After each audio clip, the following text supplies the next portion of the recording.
Brasília, no encerramento do ano judiciário, o presidente do STF, o ministro Luiz Edson Fachin, faz um balanço das atividades e exalta a atuação da Corte. Janaína Camelo, mais uma vez, ele espera, no entanto, que em 2026 o Supremo tenha menos protagonismo, é isso? Isso mesmo, um discurso muito no perfil do ministro Edson Fachin, né, Tiago? Ali defendendo um perfil mais institucional da Corte, dos próprios ministros, ter um perfil ali mais institucional. O ministro Edson Fachin, o presidente do STF, falou em superar personalismos que fragilizam as estruturas republicanas. Essa foi a frase do ministro Edson Fachin. Disse também que, embora os ministros não tenham sido eleitos em voto popular, que os ministros do STF têm um poder ali de garantir a instituição, e disse que isso deve ser feito. Isso exige serenidade, diálogo republicano e compromisso com o sistema de freios e contrapesos. E que sem isso, o ministro disse que a democracia se enfraquece. Voltou também a falar sobre a autocontenção, falou também sobre discussões de votos divergentes nos julgamentos no plenário, disse que isso enriquece ali a discussão e o diálogo, cria um diálogo qualificado. A gente vai ouvir o trecho dessa declaração do ministro. O país precisa de paz e o judiciário tem o dever de semear paz, mas sem ignorar o dissenso, que é elemento vital da democracia. Divergências fundamentadas enriquecem o trabalho jurisdicional, aperfeiçoam a técnica e reforçam a legitimidade das decisões. O diálogo qualificado é instrumento de maturidade republicana. O respeito ao dissenso exige também respeito às decisões regularmente proferidas, aos votos divergentes e ao papel de cada instância. A autoridade de uma decisão reside na força da razão pública que a sustenta. No meu modo de ver, assim deve se pautar o nosso caminho. Outro destaque também no discurso do presidente do STF foi ali a defesa para que haja um código de conduta dos ministros, né, do Supremo. É algo que o presidente, o ministro Edson Fachin, defende há anos, né? Isso antes mesmo dele tomar posse ali como presidente do STF, disse que vai haver um esforço maior para que isso seja elaborado, apresentado nesse ano, que está conversando com os ministros da Corte sobre esse assunto, mas nem todos os ministros ainda foram ali convencidos, tá, sobre a necessidade de haver um código de conduta ética dos ministros do STF, que é inexistente por enquanto. O ministro Edson Fachin também comentou, Tiago, sobre a Lei Magnitsky contra o ministro Alexandre de Moraes. Não está mais em vigor essa punibilidade contra o ministro Alexandre de Moraes, já foi afastada, mas ele fez questão de comentar esse assunto, disse que o STF não se dobra a ameaças. E chamou também a Lei Magnitsky, essa punição por parte do governo dos Estados Unidos ao ministro Alexandre de Moraes, de injusta e inadmissível. Vamos ouvir. E que esta corte jamais se dobre a ameaças, venha de onde vier, registrando, portanto, ao final deste ano, o levantamento da injusta e inadmissível aplicação da Lei Magnitsky à Sua Excelência, ministro Alexandre de Moraes e seus familiares.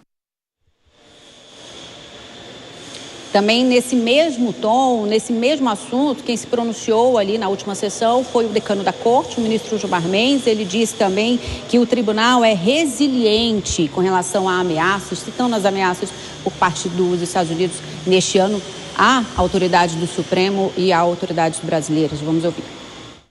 Apesar de todas as pressões internas e externas, seja de governos estrangeiros, seja de grandes empresas transnacionais, o tribunal não se curvou a intimidações, nem admitiu que ataques minassem a independência do Poder Judiciário e a soberania do Brasil. Nossa resiliência e altivez inabaláveis levaram ao arrefecimento das tensões internacionais. O ministro Gilmar Mendes também citou o julgamento da trama golpista, disse que pela primeira vez na história um ex-presidente da República foi condenado por tentativa de golpe. Ele disse que isso fez com que o Brasil se tornasse uma referência internacional de defesa da democracia. Vamos ouvir o decano da Corte. Um dos feitos mais notáveis da história do Supremo Tribunal Federal ocorreu neste ano, com a conclusão do julgamento dos responsáveis pela tentativa de subversão da ordem democrática. A condenação de centenas de réus, incluindo o ex-chefe de Estado e seus colaboradores diretos, a penas severas pelos crimes de associação criminosa, abolição violenta do Estado Democrático de Direito e golpe de Estado, reafirma que não há espaço no nosso país para violência política ou para a ruptura da legalidade. Já disse algumas vezes e insta a repetir: o Supremo Tribunal Federal logrou um feito histórico.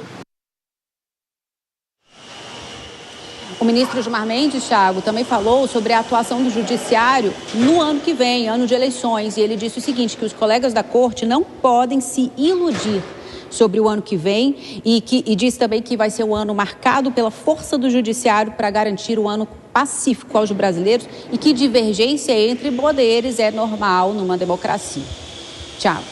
Bom, o panorama que a Janaína nos trouxe, as falas dos ministros nesse último dia de funcionamento da corte, claro que o plantão judiciário continua e a Janaína volta daqui a pouquinho com mais informações. Deixa eu chamar o Nelson Kobayashi e também a Dora Kramer.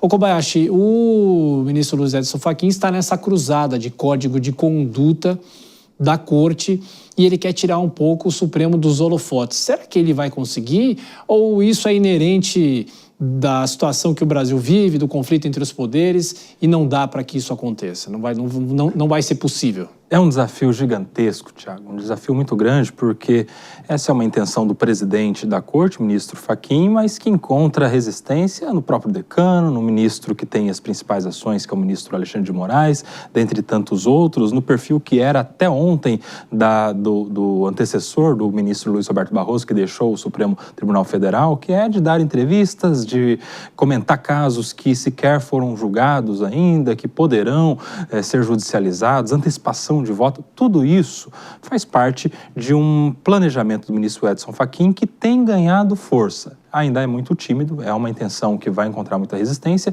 mas a gente tem um levantamento popular e principalmente na comunidade jurídica que faz coro à necessidade de um código de conduta, sim. Principalmente porque os ministros não estão seguindo sequer a LOMAN, a Lei Orgânica da Magistratura. Até porque os ministros também não se submetem às decisões do CNJ, que cuidam de todo o judiciário, menos do Supremo Tribunal Federal. Então é necessário que haja algo que possa balizar as condutas éticas dos ministros da corte. O evento do jatinho agora envolvendo o ministro Dias Toffoli foi uma gota d'água entre tantas outras questões que agora precisam ser reconsideradas na Suprema Corte. A OAB de São Paulo e a OAB do Paraná se juntaram aí ao planejamento, à ideia, à proposta do ministro Edson Fachin por um código de conduta no Supremo. Ô Dora, não tem como tirar o Supremo dos holofotes, ainda mais em ano eleitoral, Dora?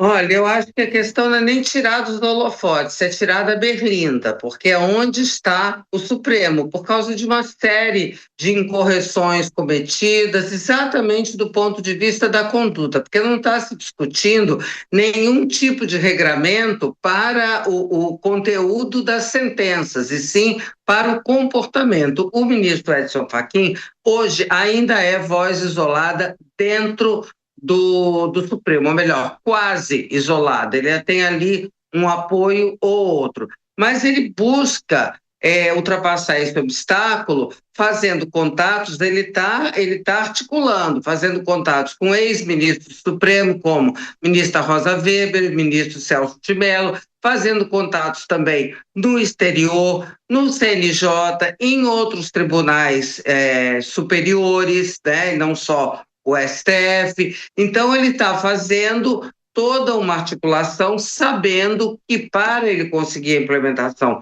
de um código de ética, ele vai precisar de muito apoio. Agora, a impressão que eu tenho é que no ano que vem o ambiente eleitoral vai ajudar isso, porque não só pela óbvia necessidade de se ter